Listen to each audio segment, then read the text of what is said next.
Good afternoon student. आज हम माधवराव सप्रे जी के निबंध के बारे में चर्चा करेंगे। इस निबंध का नाम है योग्यता और व्यवसाय का चुनाव। किस प्रकार हमारी योग्यता होती है और हम लोगों को कौन सा काम करना है, कौन सा व्यवसाय करना है। लेकिन कभी कभार हमें मजबूरी में भी कोई काम करना पड़ता है, तो कभी हमें इस काम को छोटा बड़ा नहीं समझना है, क्योंकि काम काम होता है।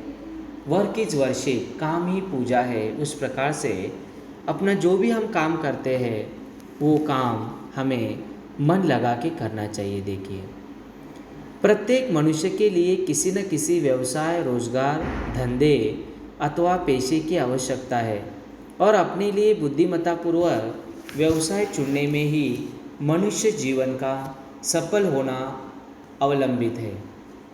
ऐसे बहुत ही थोड़े हजारों में एक मनुष्य होंगे जिन्हें जीवन निर्वाह के लिए कुछ उद्योग नहीं करना पड़ता, अर्थात जिनके पास आवश्यकता से बहुत ही अधिक संपत्ति होती है।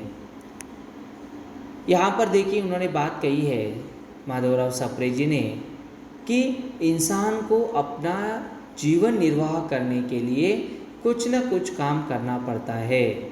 बिना कुछ किए हमें कुछ नहीं मिलता है। देखिए, और इस प्रकार से व्यवसाय खुद का करना है या रोज़गार करना है, कोई धंधा करना है, लेकिन कोई ना कोई काम हमें करना है।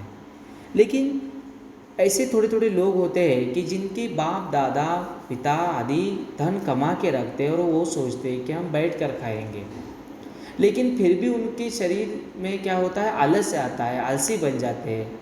समाज में वैसे लोगों की कोई इज्जत नहीं होती है, स्वाभिमान से वो सीना तान के नहीं चल सकते हैं, और इसलिए वैसे लोग भी जो बाप दादाओं की संपत्ति के ऊपर जो जीते हैं, वो लोग भी छोटा मोटा काम करना चाहते हैं। देखिए, परंतु ऐसे मनुष्यों को अपने लिए कुछ न कुछ कार्य चुनने की आवश्यकता पड़ती है।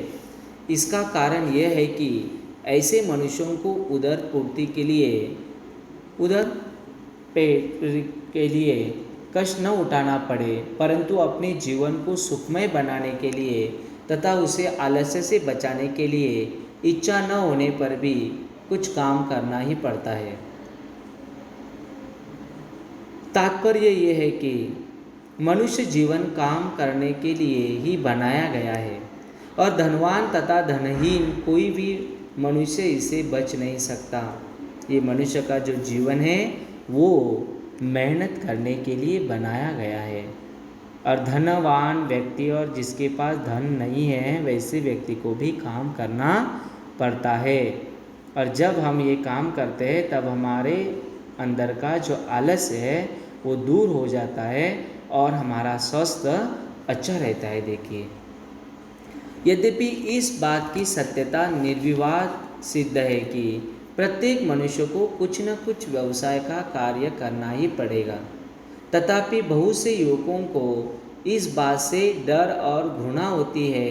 वे अपने माता पिता का पिंड नहीं छोड़ना चाहते। पिंड छोड़ना, पीछा छोड़ना, माता पिता का, क्योंकि उनको डर लगता है, ये होता है, और इसलिए वो क्या करते हैं, देखिए, अपने माता पिता का पीछा नहीं छोड़ना चाहते और रोटी के प्रश्न को स्वयं हल करना बेइज्जती समझते हैं।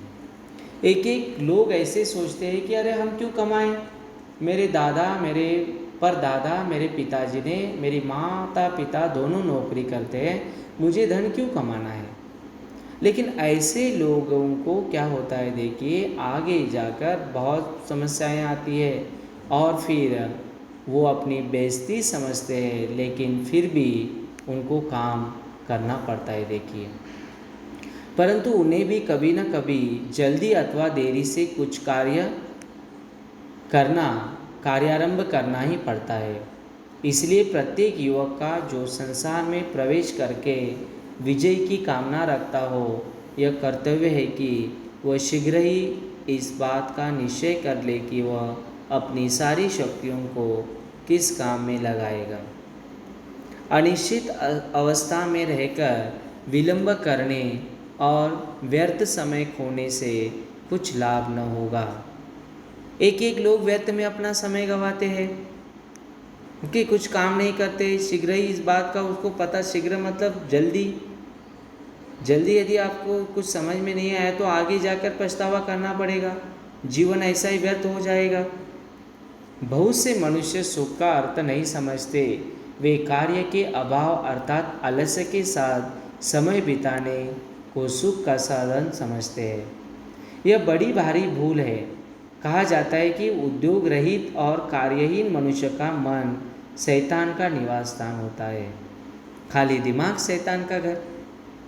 कुछ भी उद्योग नहीं है, खाली है, कार्य ही नहीं है, काम ही नहीं है, तो वैसे लोगों के दिमाग में कुछ बुरे विचार आते रहते हैं और इसलिए उनको शैतान का निवास स्थान मतलब शैतान वैसे मनुष्य के मन में वास करता है, ऐसे बताया गया है। देखिए, भारतवर्ष के एक बड़े अधिकारी को यह आज्ञा मिली कि भारत देश के एक अधिकारी को यह आज्ञा मिली कि अब तुम्हारे नौकरी के दिन पूरे हो गए, तुमने ईमानदारी से काम किया, इसके उपलक्ष्य में तुम्हें पेंशन मिला करेगी। जब उसे यह आज्ञा मिली तब वह बहुत ही खुश हुआ। खुशी इस बात की थी कि उसे अब काम नहीं करना पड़ेगा और मज़े में दिन काटने का अवसर मिला करेगा। उसने खुशी के आवेश में अपने एक मित्र को यह पत्र लिख भेजा, अब मैंने दिन भर के झंझटों से छुट्टी पाई। दिन रात काम करने से जी ऊब गया था।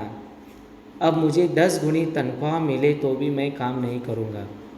2-4-8 दिन बीत जाने पर जब वह बैठे बैठे तंग आने लगा और जब उसने देखा कि काम किए बिना आलस्यपूर्ण जीवन बड़ा ही दुखदायी होता है, तब उसने फिर अपने उस मित्र को शोक के साथ लिखा, भाई मैं समझता था कि काम न करने ही में आनंद है, परंतु बात बिल्कुल उल्टी है। अब मुझे साफ साफ मालूम हो रहा है कि मेरा पूर्व जीवन बहुत ही उत्तम और सुखपूर्ण था। जितना ही अधिक काम करना पड़ता था उतना ही अधिक सुख मिलता था। भारतवर्ष के वो जो अधिकारी है अपने मित्र को पत्र लिखते हैं, अरे मुझे अभी इस प्रकार क्या किया है उन्होंने कि नौकरी से अभी मुझे पेंशन जो आज्ञा उनको मिलती है कि अभी आपको पेंशन मिलेगी और पेंशन मिलेगी तो दोबारा दूसरी नौकरी करने की आवश्यकता नहीं। इस प्रकार की बात ये अधिकारी अपने मन में रखता है और अपने मित्र को कहता है कि अब मैं आराम से रहूँगा, आराम से ये करूँगा। लेकिन 2-4-8 दिन बाद क्या हो जाता है, देखिए वो मनुष्य आलस्यपूर्ण जीवन उसको बहुत बुरा लगने लगता है, दुखी हो जाता है और इस प्रकार अपने मित्र को पत्र लिखता है और कहता है कि भाई मैं समझता था वो सब कुछ क्या है, उल्टी बातें हैं। अरे जीवन काम करने मेहनत करने में ही जीवन सफल होता है, बैठे बैठे नहीं होता है। देखिए ओके, सारांश यह है कि हाथ पर हाथ धरकर बैठे रहना मनुष्य के देह धर्म के विरुद्ध है। मनुष्य का मन पंचक्की के समान है। ओके, पचन शक्ति होना चाहिए, इधर पन शक्ति प्रिंटेड मिस्टेक हुआ है शब्द। पचन शक्ति किस प्रकार से, देखिए पूरा हमारा ये चक्की है एक प्रकार के शरीर, हाँ, और फिर हम लोग गेहूँ पीसने जाते हैं, चक्की किस प्रकार से ये होती है, हाँ, फिरती रहती है और इसीलिए वो क्या हो जाता है, देखिए उसमें से गेहूँ पीस कर आते हैं।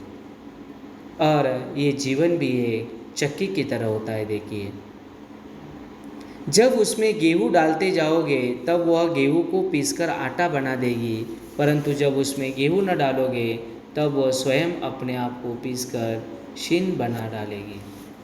यदि उस मशीन को शुरू किया है और उसमें यदि कुछ अनाज ही नहीं डाल रहे तो खुद ब खुद चलेगी, ये करेगी और बंद हो जाती है। देखिए जब यह निर्विवाद सिद्ध है कि काम करना तो आलस्यपूर्ण जीवन बिता देना देह धर्म के विरुद्ध है, तब हमारा यही कर्तव्य है कि हम कुछ न कुछ अच्छा व्यवसाय अपने लिए पसंद करें। यह व्यवसाय हमारे मन, इच्छा, कार्यशक्ति और स्वभाव के अनुकूल होना चाहिए और इसीलिए हमें कोई ना कोई एक व्यवसाय अपनाना है जो हमारी इच्छा, मन, हमारी कार्यशक्ति और स्वभाव के अनुकूल हो। स्वाभाविक प्रकृति के प्रतिकूल व्यवसाय करने में सफलता कभी हो नहीं सकती। मनुष्य जीवन के असफल होने के दो मुख्य कारण हैं। पहला यह कि वह कभी कभी अपनी स्वाभाविक कार्य शक्ति के विरुद्ध व्यवसाय में लग जाता है। और ऐसे मनुष्य क्यों ऐसा काम करते हैं, असफल क्यों होते हैं? कभी कभार एक एक इंसान को क्या होता है, देखिए, उनके मन के विरुद्ध काम करना पड़ता है मजबूरी में, और उस समय वो अच्छे से काम नहीं करेगा फिर, क्योंकि उसकी पसंद का उसको मिला नहीं है ऐसे। दूसरा कारण यह है कि मनुष्य व्यवसाय कुशल हुए बिना ही अपने कार्यों को शुरू कर देता है, परंतु जब तक कार्य कुशलता और काम चलाओ अनुभव न हो जाए तब तक सहसा कोई काम शुरू न करना चाहिए। यह सच है कि अनुभव और कुशलता जल्द नहीं आती, परंतु इन्हें दृष्टि के बाहर जाने नहीं देना चाहिए। और इस प्रकार से यहाँ पर उन्होंने बताया है कि माधवराव सप्रे जी बताते हैं कि मनुष्य को अपने जीवन में सफल होना है तो उसको अनुभव भी चाहिए, व्यवसाय भी चाहिए, लेकिन ये काम करने की जो शक्ति है, काम करने की जो इच्छा है, वो पहले हमारे मन में नहीं आती है। कार्य कुशलता बाद में आती है, देखिए। और इस प्रकार से हमें वो कार्य करना चाहिए। ऊपर कहा जा चुका है कि जीवन संग्राम में मनुष्य अमूक दो कारणों से अकृत कार्य होता है। जीवन संग्राम, जीवन एक युद्ध है, इधर बताया उन्होंने। इसमें हमें जीतना है, सुख दुखों का सामना करना है। परंतु हमारे भारतवर्ष में एक और तीसरा कारण देखा जाता है। इस देश के पढ़े लिखे शिक्षित लोग मानसिक और मौखिक कार्य करना अधिक पसंद करते हैं। लोगों में शारीरिक व्यवसायों से एक प्रकार की घृणा उत्पन्न हो गई है, और इस प्रकार यह हमारे भारतवर्ष के लोग जो है मौखिक और मानसिक ऐसे कार्य करना चाहते हैं, मेहनत नहीं करनी है, मेहनत करना नहीं चाहते हैं। ओके, शारीरिक व्यवसायों से एक प्रकार की घृणा आती है उनको।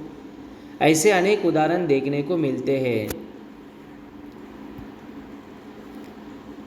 कि एक मनुष्य 8 रुपये माहवार पर म्यूनिसिपल नाके का मुंशी बनकर काम में कलम दबा रखने में अपने जीवन की सार्थकता समझता है, परंतु अन्य शारीरिक कार्य करके अधिक द्रव्य पैदा करने में उसे लज्जा मालूम होती है।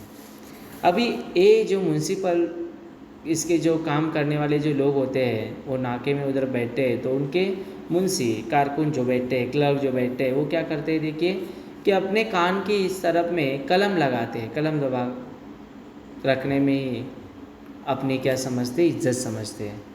दूसरा काम कोई करके पैसे कमाने में वो लज्जा समझते हैं। भारतवर्ष में बाबू साहिबी की बीमारी दिनों दिन बढ़ रही है, और शोक के साथ कहना पड़ता है कि यदि किसी ने इस मर्ज की दवा शीघ्र न निकाली तो ये बीमारी असाध्य हो जाएगी। अभी बाबू साहिबी ये बीमारी, अभी कोरोना कैसे है वैसे ही स्थिति है उस ज़माने की भी, और ये बीमारी के ऊपर यदि कोई दवाई नहीं निकालेगा तो लोगों की जान को खतरा है। स्मरण रहे कि शारीरिक श्रम करने से और अपनी कर्मेंद्रिय को किसी उपयोगी कार्य में लगा देने से ही शिक्षित समाज अपने देश के लिए आदर्श हो सकता है। विद्यार्थियों को उचित है कि वे इस बात पर ध्यान दें और शारीरिक श्रम से घृणा न करें। अरे अपनी खेती होती है और कुछ होता है तो शारीरिक शरीर से जो हमें श्रम करने हैं उससे कभी घृणा मत करो, गुस्सा मत हो जाओ घर वालों से भी आदि, वो करो, ताकि श्रम करने से ही मनुष्य का शरीर अच्छा रहता है, स्वस्थ रहता है, नहीं तो नहीं। और इस प्रकार से ये माधवराव सप्रे जी की योग्यता और व्यवसाय का चुनाव, इसको हम देख रहे हैं। अगले क्लास में हम बचा हुआ जो निबंध है उसे देखेंगे। यदि कुछ समझ में नहीं आया तो आप पूछ सकते हैं। धन्यवाद।